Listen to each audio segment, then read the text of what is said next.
Hello,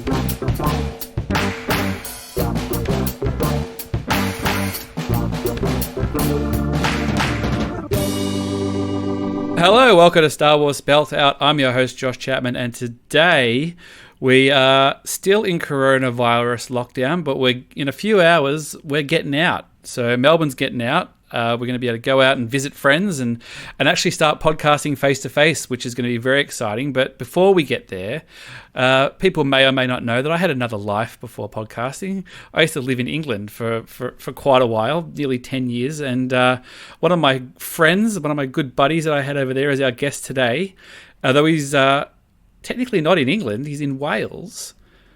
Andy Taylor, how are you going there? I'm good. It's great to hear from you, and I'm happy to be, the last lockdown guest. You can actually escape and speak to real people after me. So this is, I feel honoured to be the last guest in lockdown. It is interesting, and talking to Andy, as a little bit of context, we've just been doing something for a personal project that he's working on, and Andy has a long history, a work history, a mile long of radio production and audio production and things. So the pressure is on for me to not fluff my lines here, which I just did, and make sure the audio is perfect and all these sort of things. Check my level. The first thing he said was, "I'm just going to check my levels here." I'm like, "Oh my god, this is a rinky-dink podcast here." We're going to be in trouble. What I've just realised is I've got my windows open, so you're going to hear every lorry that goes past. So there you go. I don't know what I'm doing. You can hear me shutting my windows now. Hang on. Wow. That never would have happened at the BBC, I don't reckon. There you go. Now we feel like we're in a studio. There it is. Hang on, I'll just put my headphones in again. You see, I could say anything about him right now. He wouldn't know he's got his headphones back in now. I got to start. I'm just forcing you to do an edit. Yeah, no, that is not edit worthy right now. That might fly at the BBC, mate, but not here. Now you're in the land of. Is that they shoot Doctor Who in Wales? Am I correct? Yeah. And the last big thing they shot here was his Dark Materials. Oh, we watched that. That was really huge good. Over here. Mm. Yeah, and that was a lot of that was filmed in Cardiff. And there's some incredible buildings in Cardiff that even a lot of people that live in Cardiff, obviously I'm pretty new to the city, so maybe I kind of looked them up on Wikipedia and the locals hadn't, but like there's this thing called like the Temple of Peace or something like that. That's not the name, but it's something like that. Like the opposite of the Temple of Doom. Yeah. Yeah. So the Temple of Peace is on this side of the road, and on the other side of the road, the Temple of Doom, and man, you do not want to go in there. Like you get your heart ripped out of your chest.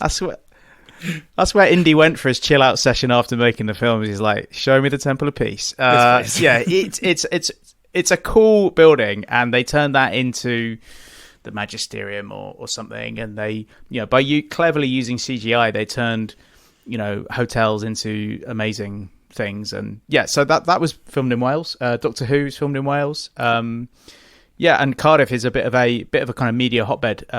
Which is great for me. So I've been able to kind of continue my media career here in Wales.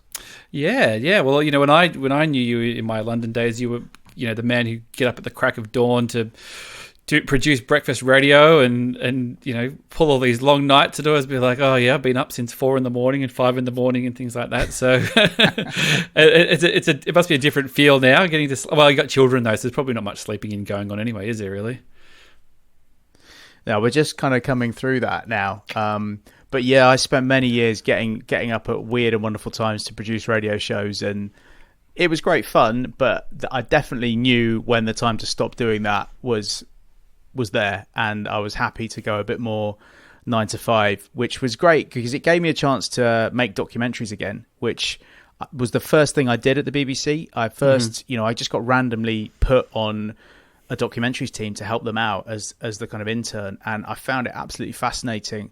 And I guess the BBC and mate, you've got the ABC in Australia where similar stuff would happen. This is not kind of commercially viable content. This is giving people money to go and make programs that commercial broadcasters wouldn't make. And it was such a brilliant grounding because you'd go and do these interviews and you'd be making stuff purely for the quality of it being good. And I learned so much. So when I said I don't want to get up in the middle of the night anymore, can I go off and do something else? And at Radio 1 there weren't many people saying I want to go and work on documentaries. Most people were going, I want to produce The Breakfast Show. And I'd kind of done that. So I thought, no, please, can I go and make documentaries again?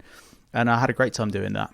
Now, you did a Star Wars one. Now, that or something related to Star Wars. And now I know this happened. I don't think it was the last film. It might have been the film before the time was. But I was alerted that our mutual good friend Patrick, did send me a message saying you should get Andy on your podcast because he's doing a Star Wars podcast. He's doing a Star Wars thing, and I was like, yes, I definitely will. It'll happen really soon. And then here we are, 18 months later or whatever it was. And actually, I think it was one of the last things that I worked on, and this was a visual program. So, in my time at Radio 1, when I first joined Radio 1, it was just a radio station, and, it played music and tried to make people laugh in between the records. It was that simple. And then by the time I left, it was this kind of multimedia beast that was trying to learn how to best connect with young audiences. And obviously that involved making content for YouTube and for all different types of social media and putting video on Facebook and now obviously on Instagram TV and stuff like that. But they also had the iPlayer as well, which obviously still going, and that's where all the BBC visual programs would live. And Radio 1 did a bit of a masterstroke in some kind of, this is the way the BBC works, some meeting somewhere in 2005, someone said, oh, Radio 1 should have a channel on iPlayer, and someone said, oh, okay. And then it happened, and then it meant that we had this entire channel on iPlayer where we could just invent our own TV. It was amazing. And so, when at this point I was kind of in charge of the movies content and the gaming content for Radio 1, and I said to them, look, if we can start putting stuff out on iPlayer, then we're basically making TV programs. We can basically make TV specials. The film companies will absolutely love that, because we're filming a lot of our interviews anyway, and then only being able to use bits on social media. And they said, well, what would you do? And I said, well, look, there's a Star Wars film coming out. Let's make a Star Wars documentary. And they said, okay. So then I was able to go to the film company and say, look, we're going to make what is effectively a Star Wars TV special about The Last Jedi. How about it? And they're like, yeah, fantastic. Who do you want? And it's so funny how, just having that extra channel that you can use stuff, it just opened up so many doors. And so we suddenly got more, we were getting TV slots instead of radio slots because we were making TV. And so we got double the time. And so, and we got all the guys in. So we had John Boyega, we had Daisy Ridley. They actually came in to the studio, which was fantastic. And then we got almost my favorite thing about it was I said to the film company, look, we want to speak to people who are just involved in the production. So they found us, random set designers. We talked to the props guy. We talked to the people involved with from Frame Store who were doing bits of the CGI. And these are people who are not usually interviewed, and that's when you got the passion for it across, because the things that they were saying, they just loved working on this film and on this world. My friend Jen, who I was good friends with in London, you might have crossed paths with her, I can't remember, you probably did. She works for the BFI, and she's been on the podcast a while ago, and she was involved in a program with the BFI to get people onto film sets who wouldn't normally get on to film sets. So it was very sort of, the industry, at least then, was very, you got to know, you got to have someone who knows someone, pretty much, if you want to, get involved in this, like your dads have to do it. And the program was to get people from different backgrounds, different, whether that be ethnicity or financial, or people who would be interested in it but just normally wouldn't get those sort of opportunities.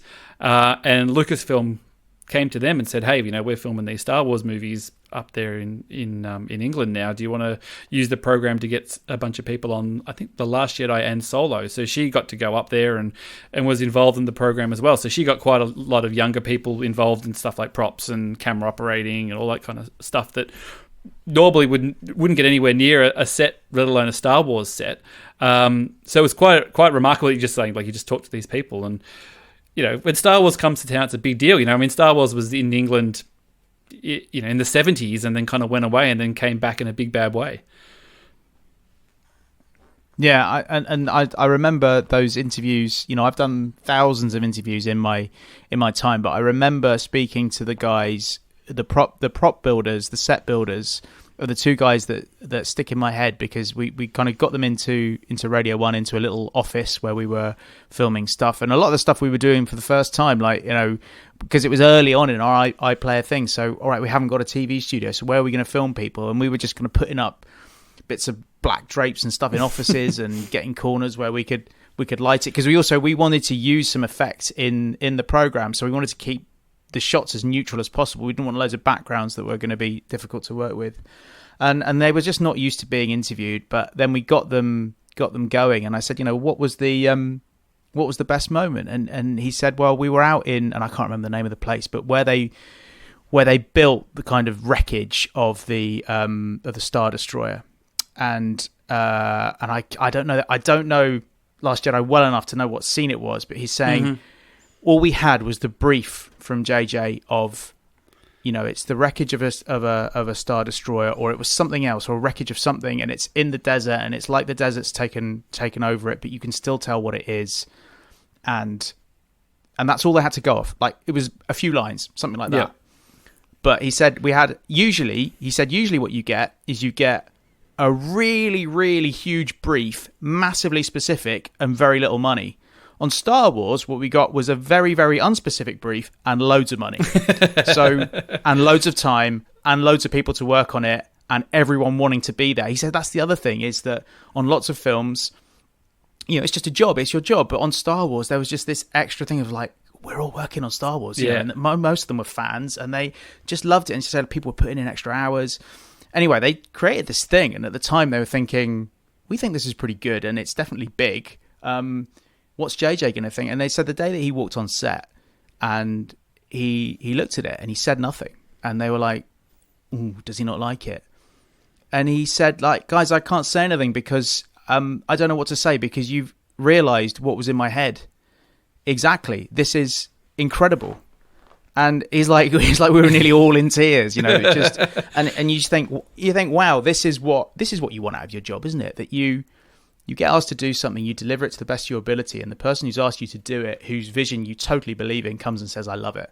And I just remember being hit by that story and thinking, you know, good on you guys. It's funny you talk about like the BBC. People who don't live in Britain and probably in Australia, people would probably get an idea of it a little bit, but certainly people in the US probably don't have a concept of just how big the BBC is and like what it is. And it is like it surprised me when I lived there that it is the biggest media conglomerate, media, whatever you want to call it, in Britain. It absolutely seeps into everybody's lives and things, and it's this, you know, it's this huge, it's this sort of weird dichotomy of a monolithic huge beast of a thing, but also, like you said, just like, oh, just some people sitting around a table in a cupboard, and you know, it does break down to this personable level as well. And I think that's why, when you say something like, you know, we got someone like Daisy Ridley and John Boyega in, like, they would have been BBC kids, you know, they would have just grown up with the BBC, or would have been probably, they're doing press and all sorts of stuff and be like, the BBC, the BBC, we love the BBC. Like, it's personal to us. Like, did you get that sort of indication, like, from, like, they're quite stars now, but I think they probably all got a soft spot for the Beeb, don't they? Yeah, I think you're right. And certainly Radio 1, when you're dealing with young actors, you know, they'll have either listened or be aware of the people who are on Radio 1, and you had that slight advantage over other media outlets where, yeah, for young UK actors and UK stars, they probably loved Radio 1 or had some into it. Mm-hmm. And then with the Americans, which I was dealing with a lot of Americans when it came to the big film stars, the BBC, just those three letters, still really stands for something. And that was such a great advantage for us, because they expected, and this is why I was always really, when I was running that side of things, I was really tough on our standards. Mm-hmm. Like, you know, we had to be organized, we had to be on time, we had to start and finish exactly when we said we would. We had to remain professional. And I had quite a reputation in the office for, I'd stop people coming up and getting selfies or getting things signed. And a lot of the time I was having to stop, like, quite famous people, as in my own presenters. I was having to stop them from fanboying. Yep. And I said, look, these guys have come here to work. and they've part of the reason we've even got this interview is because, like you said, the reputation of the BBC. You know, let's be professional. Let's do things properly. Yeah. I know I was a bit over the top, but you know, it was important to the perspective of a man who's moved to Wales and you know, given up the life. But it's like, oh, looking back, maybe I could have let them have a selfie with Daisy Ridley, but you know what? There are bloody standards that we're the BBC. Exactly. But it's important. Like it is. It was. You know, I always sort of regretted not. I would have liked to have. You know, in the time that I was living there, and I worked for a bunch of different organisations. I got to work for the Houses of Parliament as one, and some of the bigger organisations in Britain. And I always sort of eyeballed the BBC and thought, geez, it'd be good to get do work there. And there was times where stuff came by, or you get calls from agencies and stuff. But I was either doing other jobs that never happened. But yeah, I would have liked to have been involved there. You always spoke very highly of it. Just involved in like Star Wars. You've got two young boys now. What's the Star Wars vibe? The Star Wars eked into the consciousness of the household now, or is it just Dad's thing? No, definitely. And this is one of the things that doesn't surprise me, but it really interests me that Star Wars has this ability to cross generations without you even forcing it, yeah. Without anyone trying for it to happen. It just happens. You know, I am a huge Star Wars fan, but I'm not the kind of dad that's like, right, we're going to buy them Star Wars pajamas and a Star Wars duvet set, and I'm going to sit down and watch the films with them. I've just let it evolve naturally. But you know, even my he's about to be 5, my youngest son, he's just obsessed with C-3PO and R2-D2 at the moment, and he's got into it through the Lego. So his older brother's got bits of Star Wars Lego, and he just picked up those two characters who must have been in the same box together and naturally started playing with them together. And I was thinking, well, you don't even know that those two are linked in any way. What's made you just pick them up and start playing with them together? Is it because they're both robots, but one's a robot with a face and one just looks like a washing machine? You know what?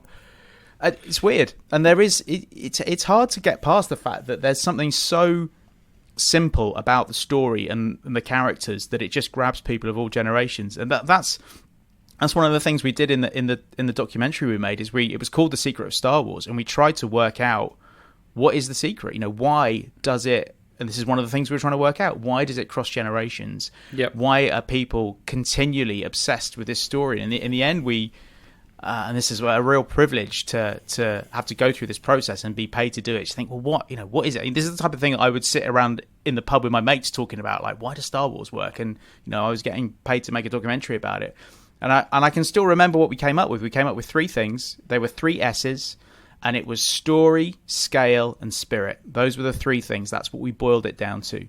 And we investigated all of them. You know, story, there's a lot of stuff that I learned making the documentary about, you know, the hero's journey and this kind of academic work that George Lucas built the concept on, and he tried to tick off all the boxes of the classic hero's journey.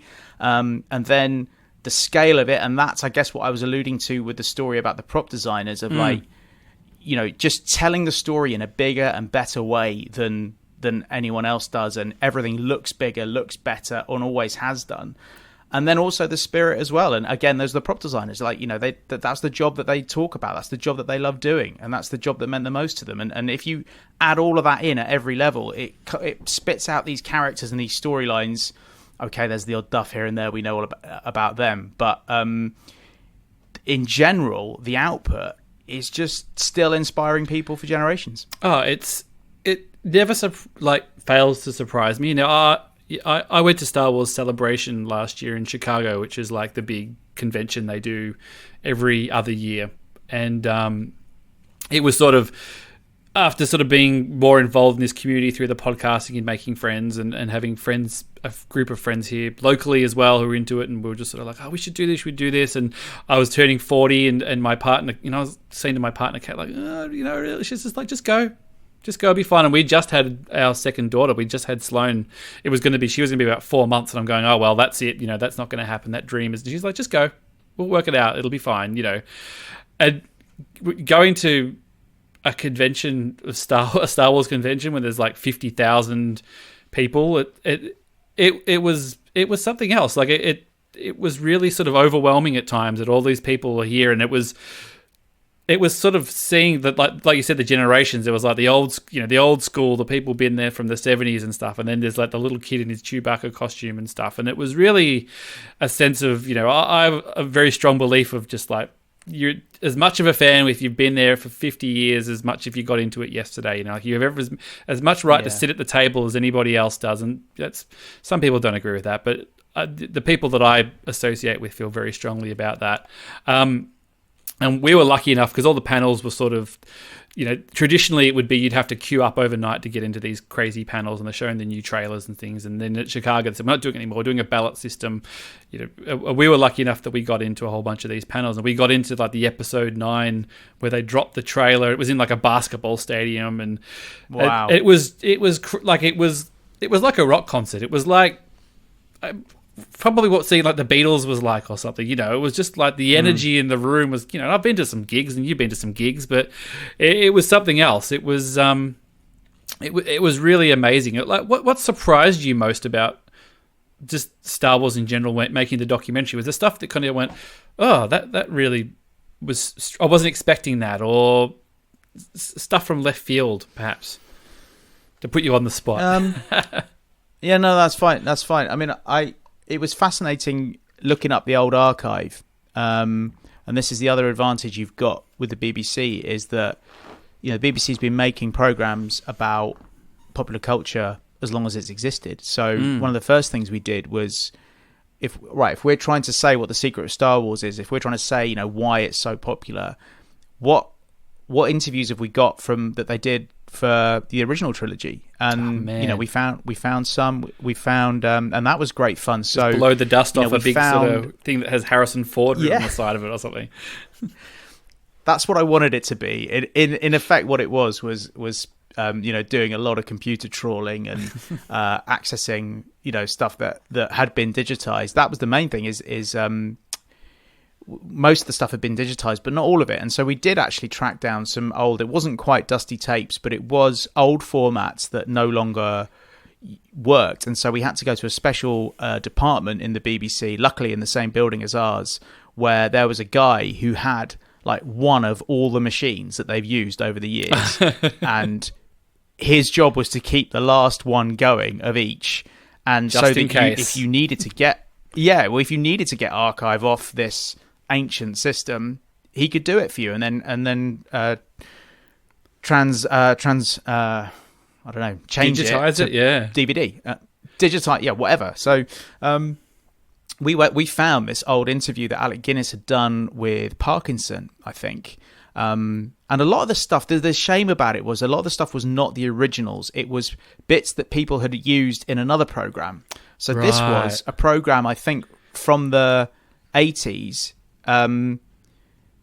that was a look back on.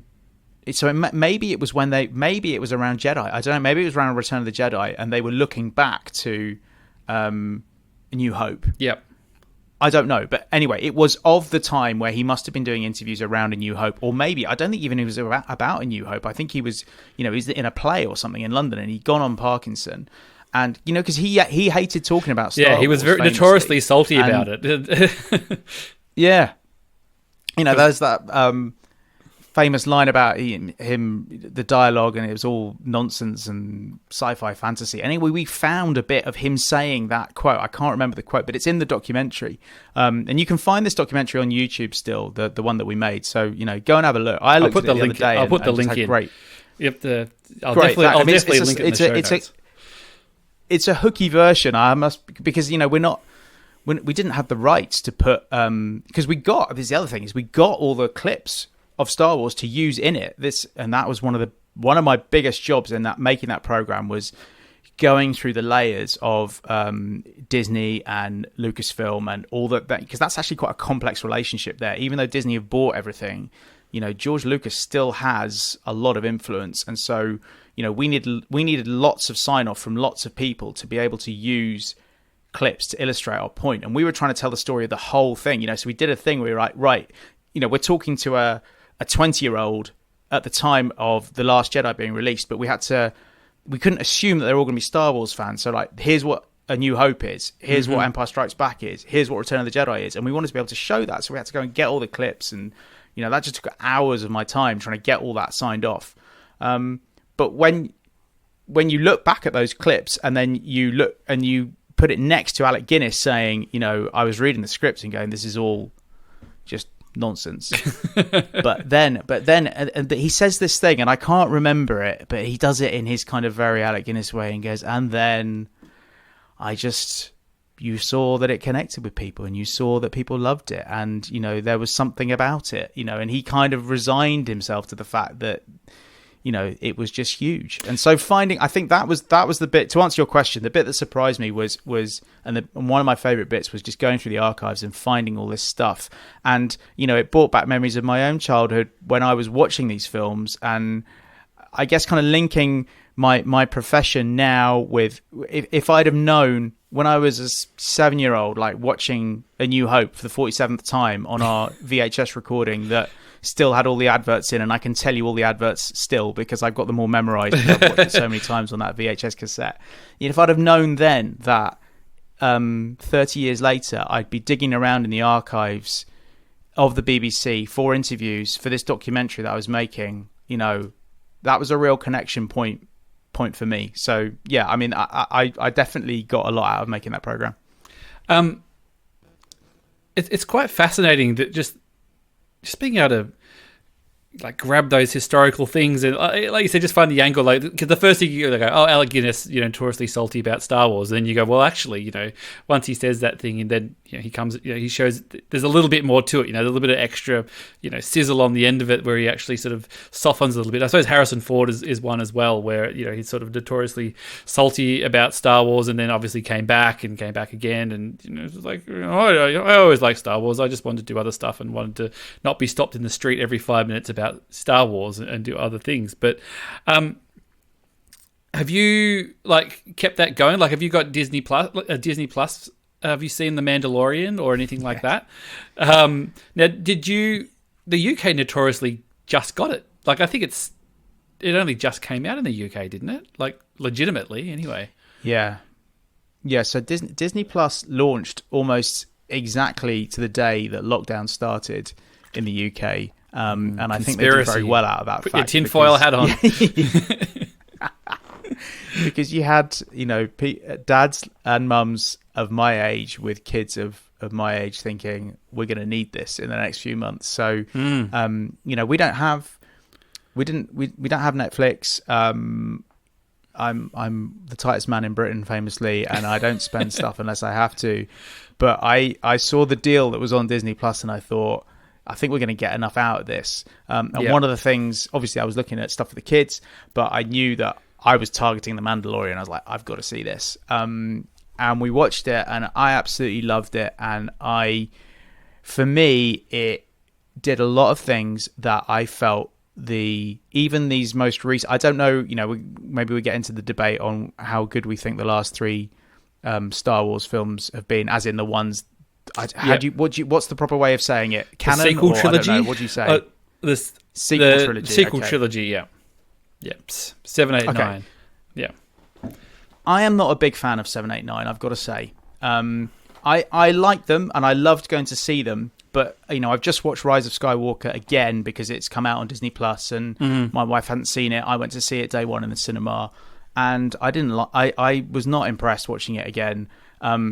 But, I still prefer those films to, the prequels, which were awful. Yep. Anyway, The Mandalorian I absolutely loved because I felt it did what I wanted those sequel trilogies to do, but didn't quite manage in that. And I was always a bit annoyed with J.J. Abrams for this. I didn't tell him this when we interviewed him. Well, we'll get to that. I wish I'd had the balls to. What I wanted and what I thought J.J. Abrams was going to do was, because he's a Star Wars fan and he knows his stuff, and I loved what he did with Star Trek, kind of modernizing that, and especially the way that he treated Spock in that, which I thought was brilliant, where they kind of brought back Leonard Nimoy in this really kind of creative way. Anyway, I was expecting him to have the confidence to go into the Star Wars world and go, yes, I acknowledge that all this stuff happened, and I get it all because I'm a fan, I respect it, but I'm actually going to use it as a opportunity to investigate some new ways of storytelling and just have a play around in the universe. And I don't think he did that enough. Now, I understand he would have been under huge pressures and you've got to tie up storylines and all that stuff.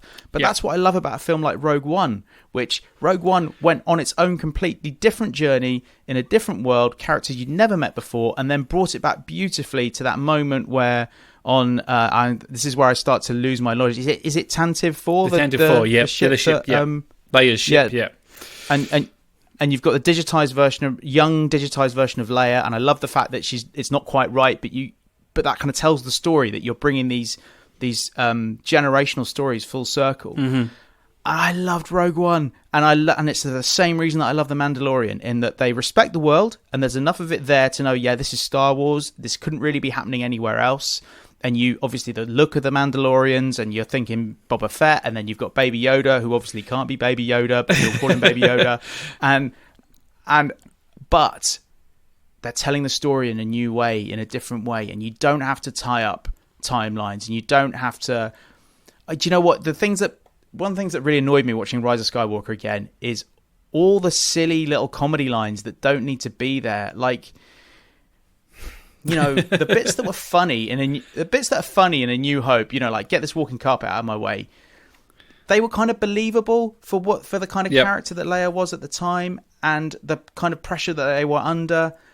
But there was lines in Rise of Skywalker like, there's when they've got the stormtrooper with the rocket pack on who suddenly starts flying for no reason, and Poe and Finn look at each other. They fly now, they fly now. I was just thinking, like, you don't need that. And, you're just doing it to tick a box of, like, we want some kind of roguish kind of humour in there. Mm-hmm. Because people want that. Because that's what Han Solo did back in the day. And I just thought, no. But then, look, I'm an old, miserable old man. But I love The Mandalorian. Rise of Skywalker to your question. Well, Rise of Skywalker is very divisive amongst the fandom. I mean, Last Jedi was to a point as well. But, I mean, I think... Personally, I find Last Jedi a really ambitious film, willing to take risks and throw a lot of stuff out. And a lot of people didn't like that. They didn't like what they did with Luke and stuff. But I thought it was quite brave. And Rise of Skywalker tried to bring it back to a safe place, I think.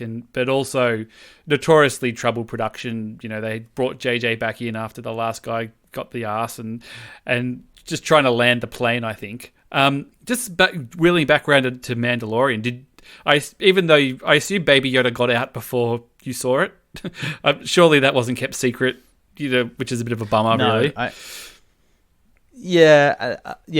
knew Baby Yoda was coming, but I tried to stay away from.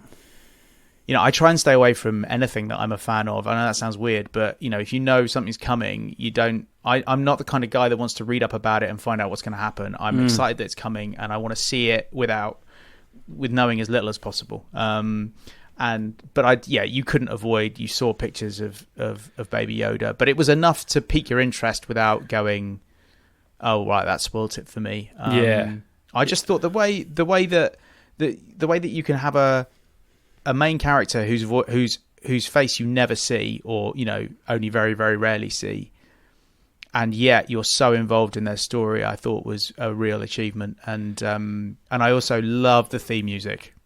Love the theme music. You did just drop in there very casually that you'd interviewed J.J. Abrams. You want to give us a little? You did sizzle that. Was that? That must have been. Well, obviously you weren't. You've moved on for the BBC by the time Rise of Skywalker came out. So was that Force Awakens? Was it for Force Awakens or was it something else? Well, it was actually for this documentary that we were talking about. Oh, earlier. Right. So it wasn't for a meal. It was just at your beck and call then, was it? You just... Yeah. JJ, come on again. Come on. Come back. No, try it again. Do it again. I didn't actually interview him. So, I'm now rowing back considerably on this story. I haven't dropped it in. But, I really hope he doesn't come back to that and bring that back up again. So with J.J. Abrams was like the kind of icing on the cake for that documentary, in that we wanted, having done our theory on why Star Wars was so special, I wanted to be able to kind of pitch that to someone and go, look, we've gone away, we've looked at all this archive, we've interviewed the current actors, and we did some crazy stuff in that documentary. Like we went and spoke to an actual Jedi. Some people identify as Jedi. Yep. And so we spoke to a guy who was practicing Jedi, and all took it very, very seriously, very respectful, and talked to him about his take on it, and all of that stuff. And we went and did. Our presenter Dev went and did some lightsaber combat training. So there's a group in London that use it as a kind of martial arts style kind of keep fit thing, basically, where they learn routines. They and they're incredible at it. So he went and did that. So for each section, I'm a great one for trying to simplify things and put things in sections. So we had 3 sections. We had the scale section, the story section, and the spirit section. And so for each of those sections, we went and did something a little bit different. So for one of and then the other thing we did is we went and talked to a mind reader, or like a kind of performance mind reader, like a Darren Brown style thing. It wasn't Darren Brown's guy, a really talented guy called Chris Cox, who I would urge you to go and look at his work. He's fantastic. Anyway, so we got him to do like the modern equivalent of Jedi mind tricks. Again, that bit in the documentary is fascinating. So I need to go back and watch down, it, 'cause he does sucking like a chicken or something, or Well, he did this thing with Dev, our presenter, where he got him to answer some questions and write them down. It was about like, okay, picture you're going to watch the film and you now tell me what color your jumper was, or all this kind of stuff. And he's like, oh, you're sat next to a celebrity, write down who it was.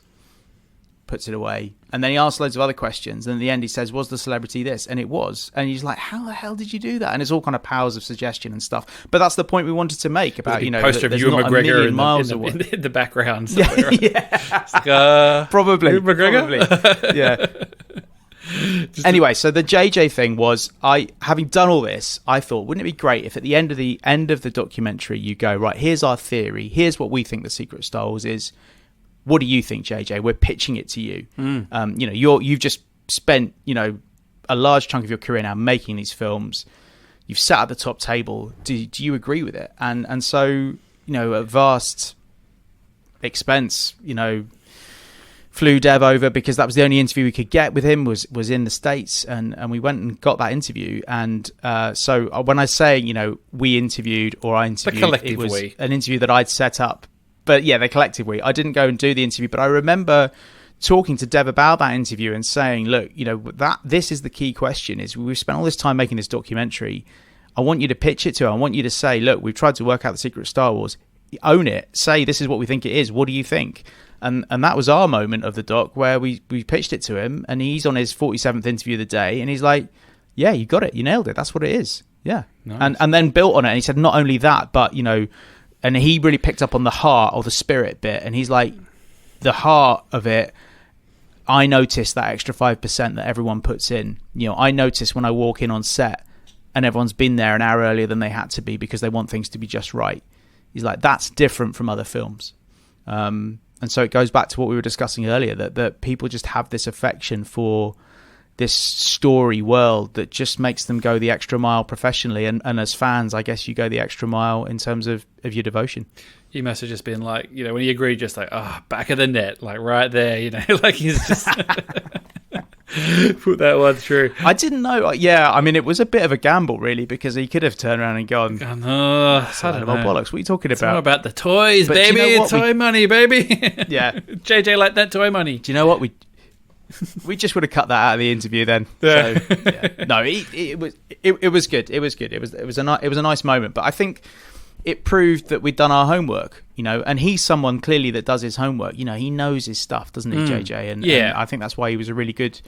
I would never slag off the Star Wars films that he's directed too much. There's bits obviously that I quibble with, but as any fan does. But you cannot doubt that he knows his stuff, does his homework, and respects it.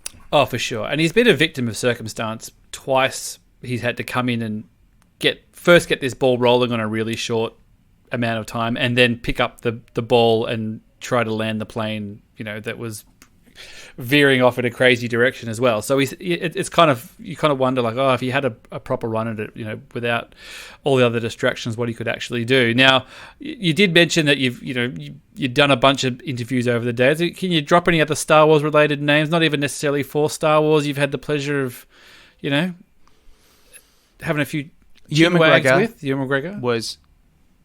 Yeah, so... Is he a charm factory? I think it'd be McGregor... very upsetting if he wasn't a charm factory.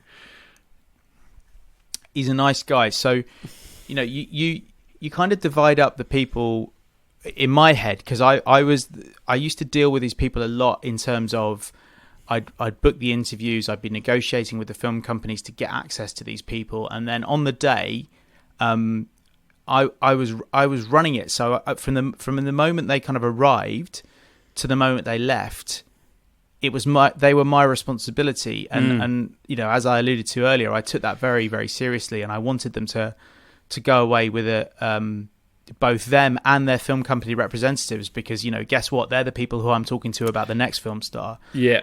So every time they come in, it's got to be good, and we've got to do what we say we're going to do. So yeah, I was. Those were the times where I kind of felt most under pressure, really. And so I always, whenever I think back to the people that we interviewed, I think back to them in two ways. One, what were they like in the interview? And two, what were they like to deal with outside of it? And, you know, there's a whole podcast series or book to be made about some of the experiences I had.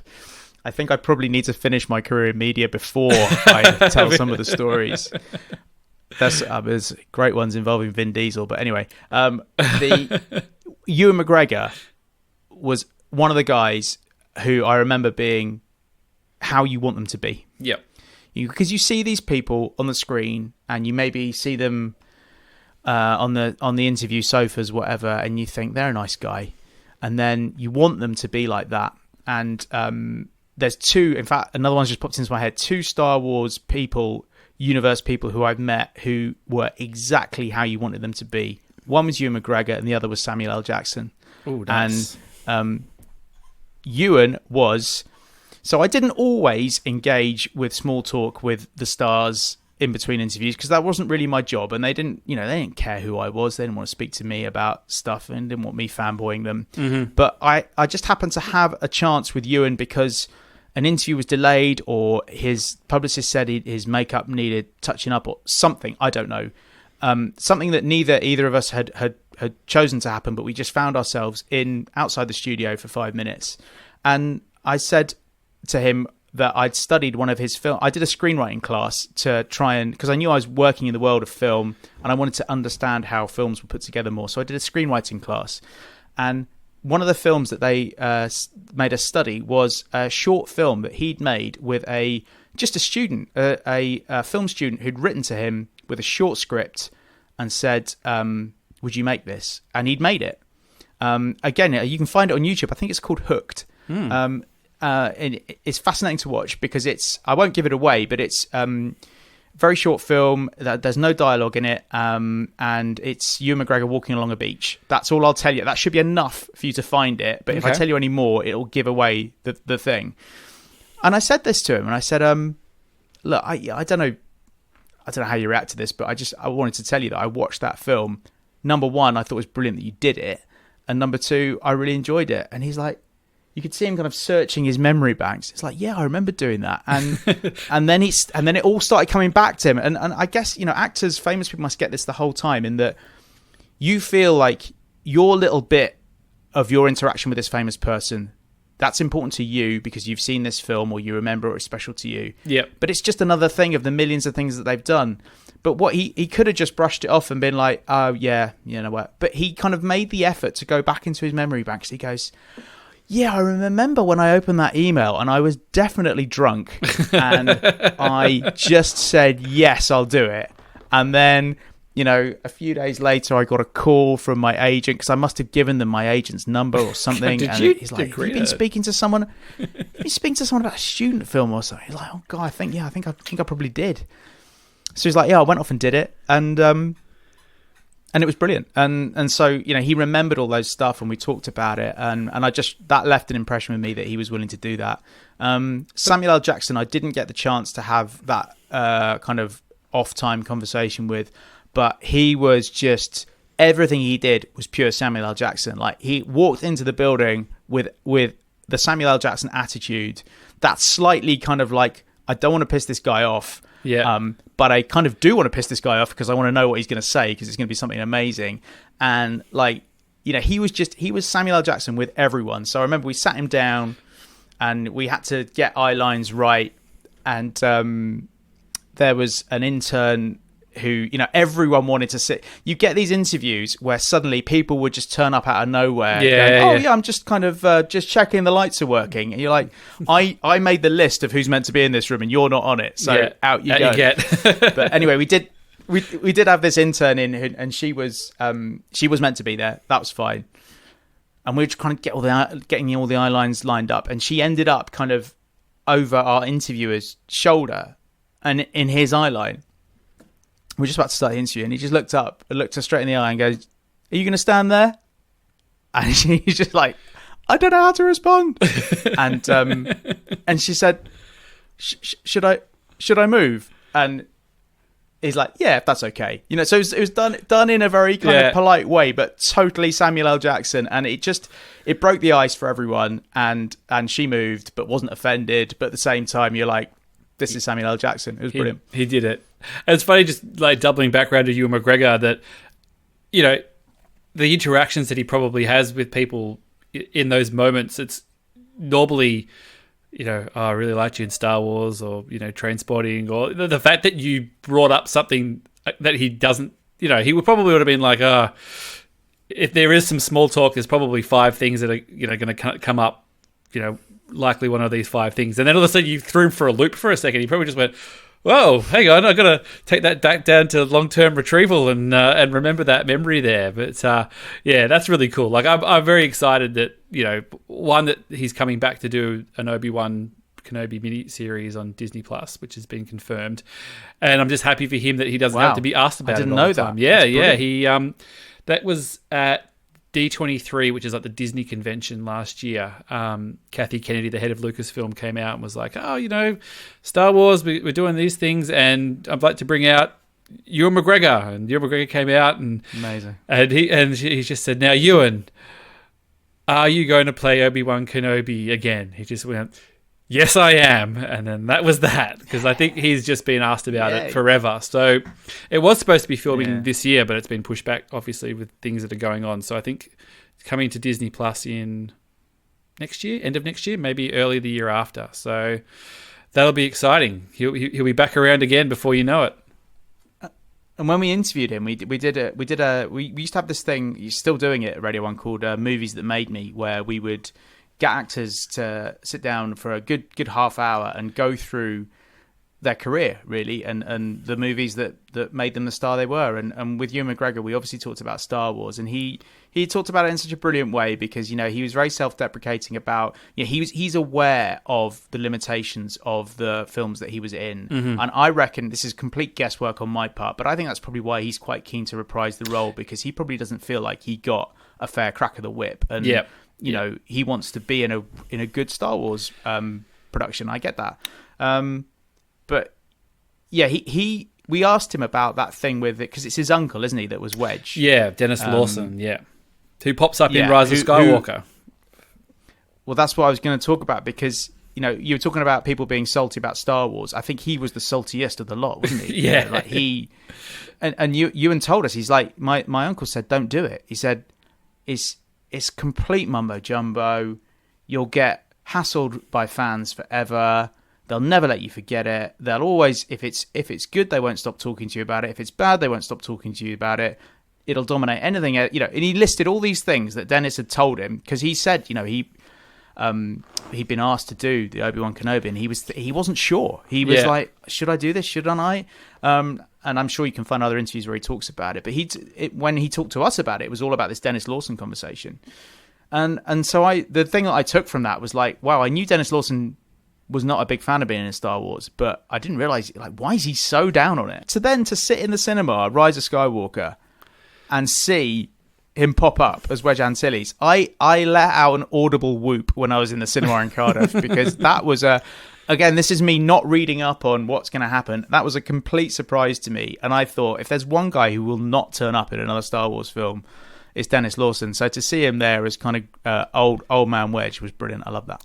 I think it was sort of last roll of the dice. I think they tried to get him back a couple of times, and was just sort of like, I don't want to do that. But I think it kind of, it might have been a bit more. I think maybe I'm guessing here, maybe earlier on they just said, just send a message to his agent and ask him if he wants to be in Star Wars. And I think probably last time it might have been like a J.J. Abrams phone call or a letter saying, we'd really love you to, not just sort of, hey, do you want to come stand in the background in The Force Awakens or something like that. But look, mate, we could sit here all night and talk about these stories and stuff. But, the producer side, I'm talking to the master producer here. The producer side of me is going, we've got to wrap this up into the time that we do it. But let's just double back on the documentary. It is on YouTube. So it is what's it called? The Secret of Star Wars? No. The Secret of Star Wars. Yes. I think if you put in something like BBC Radio 1 documentary, The Secret of Star Wars, it comes up. And it's someone has just uploaded it. Someone has clearly... we did put it on YouTube for a while. I think we were only allowed to put it up for a couple of months or something, or a month in 2018 when we made it. Someone's obviously grabbed it and put it up there, and for whatever reason, the powers that be haven't grabbed it down. So the last time I looked, which was probably a couple of months ago, when I was talking to the guy I made it with, it was still up there. I'm very, very proud of it. It's one of the things I've made that I'm most proud of, because it was something I was so passionate about, and I felt so privileged to work on a program about a series of films that have meant and mean so much to me. Awesome. I did remember trying to watch it when it came out, because Pat had told me that it was out and it was all geo-blocked, and I couldn't get into it. I did have iPlayer on my iPad still from when I was in Britain, but that wasn't working, and I was like, all right, well, one day some bright spark will just load it up onto YouTube, and it'll be far enough down the line that they won't care anymore. Now, I don't think you do. You're not on social media. Are you on social media on Twitter? Is it something that you even use if people want to follow you? I think maybe I do follow you, and you're not really checking in very often.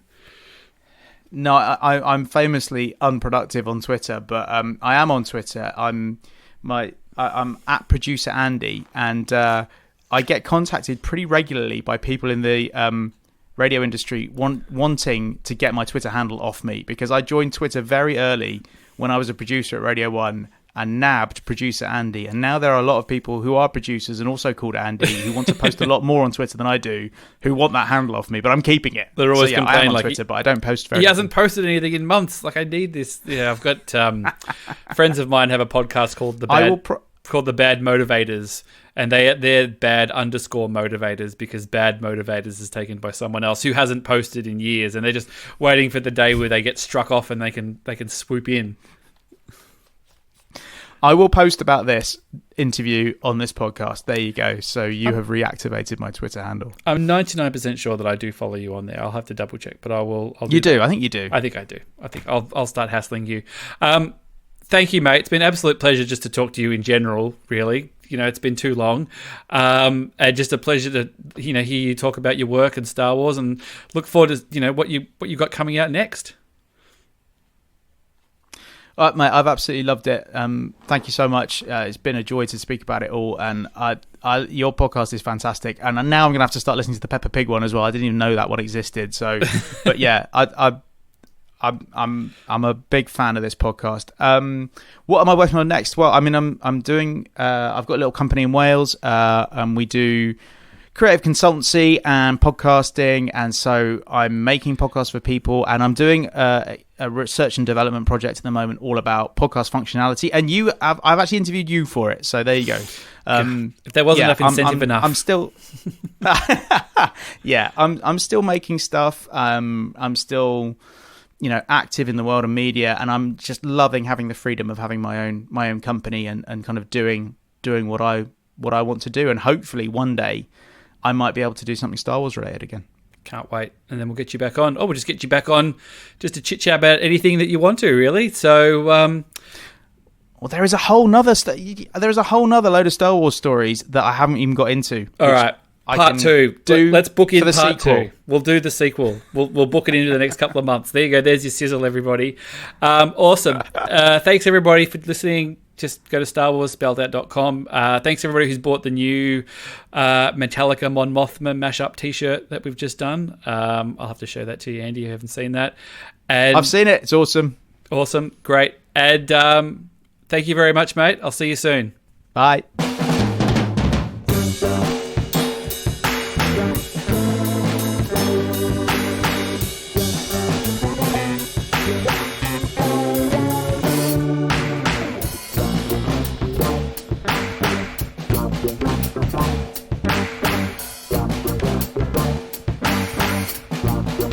time.